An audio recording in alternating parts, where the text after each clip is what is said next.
வணக்கம். செல்வகுமாரின் மதிய வானிலை ஆய்வறிக்கை. அதிகாரப்பூர்வ வானிலை அறிக்கைக்கு இந்திய வானிலை ஆராய்ச்சித்துறை அறிக்கையை பார்க்கவும். 2024 ஜூன் 6 வியாழக்கிழமை மதிய ஆய்வறிக்கை.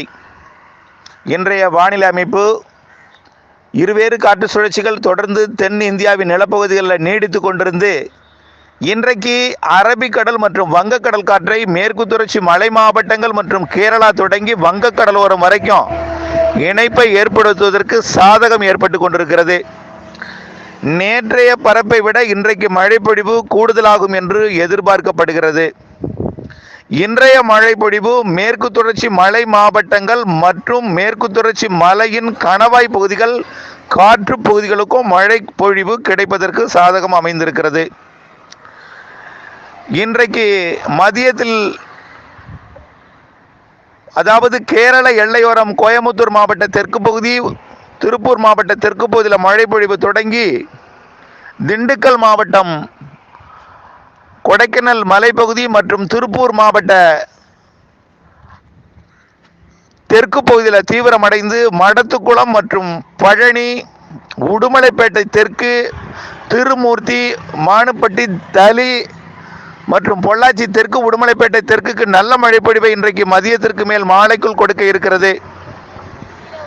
அதேபோல் கோயமுத்தூர் மாவட்ட வடக்கு பகுதி, கோயமுத்தூர் மாநகருக்கு வடக்கே இருக்கக்கூடிய பகுதியும் மேற்கே இருக்கக்கூடிய பகுதியும், கேரள எல்லையோரமும் நீலகிரி மாவட்டத்திற்கும் கோயமுத்தூர் மேற்கு வடக்கு மேட்டுப்பாளையம், துடியலூர் உள்ளிட்ட பகுதிகளுக்கும், அதேபோல் திருப்பூர் மாவட்ட வடக்கு பகுதி கோயமுத்தூர் மாவட்ட வடக்கு அவினாசி, திருப்பூர் வடக்கு பகுதி அவினாசி பகுதி மற்றும் அப்படியே நம்பியூர், அப்படியே கர்நாடக எல்லையோர மேற்கு தொடர்ச்சி மலைப்பகுதிகள், கிழக்கு தொடர்ச்சி மலை, ஈரோடு மாவட்ட வனப்பகுதிகள் வரைக்கும், சத்தியமங்கலம், கோபிச்செட்டிப்பாளையம், தூக்கநாயக்கம்பாளையம், பன்னாரி போன்ற பகுதிகளுக்கும், ஈரோடு மாவட்டத்தில் வடக்கு பகுதிக்கும் தீவிரமடைந்த மழையும், பிறகு தென் மாவட்ட மேற்கு தொடர்ச்சி மலைக்கும் மழைப்பொழிவு தீவிரமடைந்து இன்று மாலை மேற்கு மாவட்டங்களில் சற்று பரவலாகும் என்று எதிர்பார்க்கப்படுகிறது.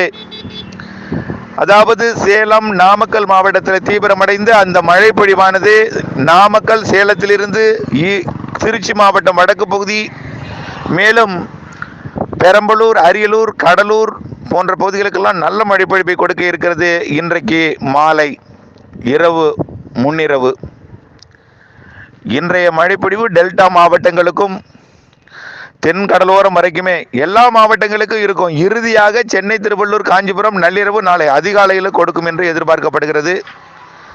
நல்ல ஒரு கனமழை பொழிவு இன்றைக்கு கோயமுத்தூர் மாவட்டம் வடக்கு பகுதி, திருப்பூர் மாவட்டம் வடக்கு பகுதி, அவினாசி பகுதி, அப்படியே ஈரோடு மாவட்டம் பெரும்பாலான பகுதிகள், பெருந்துறை, ஈரோடு, பவானி உட்பட தெற்கு பகுதி, மொடக்குறிச்சி, ஈரோடு, கரூர் மாவட்ட எல்லை பகுதி, திருப்பூர் மாவட்டத்தின் காற்று பகுதிக்கும் மழை பொழிவு கிடைப்பதற்கு வாய்ப்பு இருக்கு. ஒருவேளை இந்த திருப்பூர் மாவட்ட மைய காற்று பகுதியாம் அந்த பெரியப்பட்டி, பெதப்பம்பட்டி, இந்த குண்டடம் பகுதிகளிலையும், காமநாயக்கம்பாளையம், செஞ்சேரி மலை பகுதிகளில் ஒருவேளை குறைவாக பெய்தாலும் அல்லது ஒதுக்கினாலும் நாளைய மறுநாள் நல்ல மழைப்பொழிவு காத்திருக்கிறது. இன்றைய ஒதுக்கும் இடத்தில் நாளையும் இதே அளவு மழைப்பொழிவு தெரிகிறது. ஆகையின் காரணமாக இன்றைக்கு ஒதுக்கினால் நல்ல மழைப்பொழிவை கொடுக்கும். மேற்கிலிருந்து மழைப்பொழிவு கிழக்கு நோக்கி வந்து டெல்டா மாவட்டங்களுக்கு இரவிலும் நள்ளிரவிலும் அதிகாலையிலும் கொடுக்க இருக்கிறது. ஏற்கனவே நேற்றைய மழைப்பொழிவு டெல்டாவில் ஆங்காங்கே நல்ல மழைப்பொழிவை கொடுத்திருக்கிற நிலையில் மீண்டும் இன்றைக்கு இரவு நாளை அதிகாலை மழைப்பொழிவை கொடுக்கும். சென்னைக்கு நேற்றைக்கு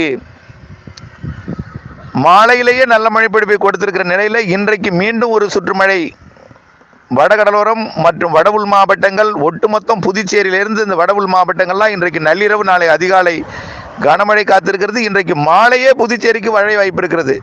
அது அந்த மழைப்பொழிவு தொடர்ந்து அப்படியே நள்ளிரவு அதிகாலை வரைக்கும் ஒதுக்கி அதிகாலை வரைக்கும் நீடிக்க வாய்ப்பு இருக்கிறது. டெல்டா மாவட்டங்களுக்கு அதே போல.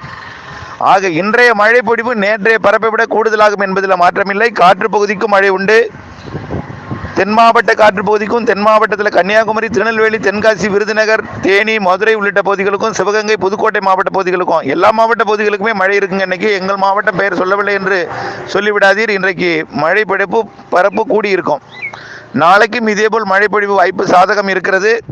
இன்றைக்கு 6, நாளை 7 8ஆம் தேதியும் மழை வாய்ப்பு இதே அளவு இருக்கிறது. 9ஆம் தேதி சற்று தீவிரம் குறைந்திருக்கும் என்று எதிர்பார்த்திருந்தோம். ஆனால் இதில் பாதியாவது இருக்கும் போல் தெரிகிறது 9ஆம் தேதி. ஆக 9ஆம் தேதி மாலை இரவு வரைக்கும் இந்த சுற்றின் மழை பொழிவு இருக்கிறது. 10ஆம் தேதி மழை விலகும். ஆக இன்றைக்கு தேதி 6ஆம் தேதியிலிருந்து 7, 6, 7, 8, 9 4 நாட்களுக்கு இந்த சுற்றின் மழை பொழிவு இருக்கிறது. இதற்கு அடுத்தபடியாக தற்பொழுது நீடித்துக் கொண்டிருக்கூடிய இந்த வளிமண்டல சுழற்சியானது தீவிரமடைந்து அது கர்நாடக கரையோரத்திற்கு சென்று மங்களூருக்கும் மும்பைக்கும் இடைப்பட்ட கடலோர பகுதிகளில் ஒரு காற்றழுத்த தாழ்வு பகுதியாகி தீவிர காற்றழுத்த தாழ்வு பகுதியாகி மகாராஷ்டிரா மாநில கடலோர பகுதிகளுக்கு கோவாவிற்கு வடக்கே சென்றடையும் என்று எதிர்பார்க்கப்படுகிறது. ஆகையினால இதில் ஒரு 10 நாள் எடுத்துக்கொள்ளும் என்பதனால இது அப்படியே வட உள் மாநிலங்கள் வரைக்கும், அதாவது டெல்லி வரைக்கும் கூட இது காற்று சுழற்சி நகர்ந்து பருவமழையை முன்னெடுத்து செல்லும்.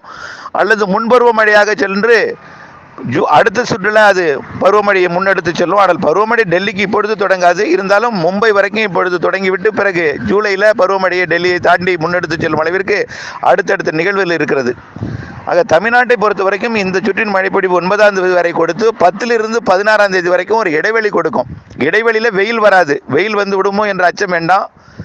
வெயில் வராது. மேற்கு காற்று வீசும், குளிர்ந்த காற்று வீசும். மேற்கு தொடர்ச்சி மலையிலிருந்து வரக்கூடிய தென்மேற்கு பருவக்காற்று, கணவாய் பகுதியிலிருந்து வரக்கூடிய காற்று சற்று வலுவாக பாலக்காட்டு கணவாய், ஆரியங்காவு கணவாய், ஆரல்வாய் மொழி கணவாயில் நுழைந்து டெல்டா மாவட்டங்கள் வரைக்கும் ராமநாதபுரம் வரைக்கும் வரும். ஆனால் அந்த காற்றால் மழையானது ஒரு வாரத்திற்கு தடையாக அமையும்.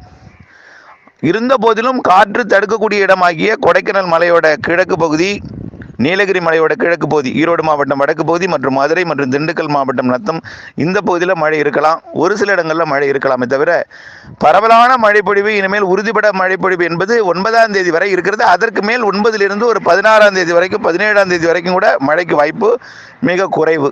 ஆனால் இருக்கும், மிக குறைவான பரப்பில் இருக்கும். இதமான வெப்பம், மேற்கு காற்று இருக்கும். மேற்கு காற்றுனா சாதாரண இந்த ஆடி மாதம் வீசக்கூடிய காற்று உங்களுக்கு தெரியும். தென்மேற்கு பருவக்காற்று, தென்மேற்கு பருவ காலங்களில் வீசக்கூடிய காற்று, இந்த காற்று இருக்கும். அது கேரளாவிலிருந்து வரக்கூடியது. இதனால் அச்சப்பட தேவையில்லை. குளிர்ந்த சீதோஷனில் இருக்கும். ஆக 9ஆம் தேதி வரை மழை இருக்கிறது. இதனால் அறுவடை விவசாயிகள் அச்சப்பட தேவையில்லை. ஒதுக்கி தான் இருக்கும்.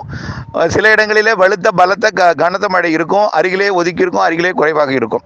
இதை நீங்கள் திட்டமிட்டு கொண்டு உங்களுடைய பணியை வகுத்து கொள்ளுமாறு அன்போடு கேட்டுக்கொள்கிறேன்.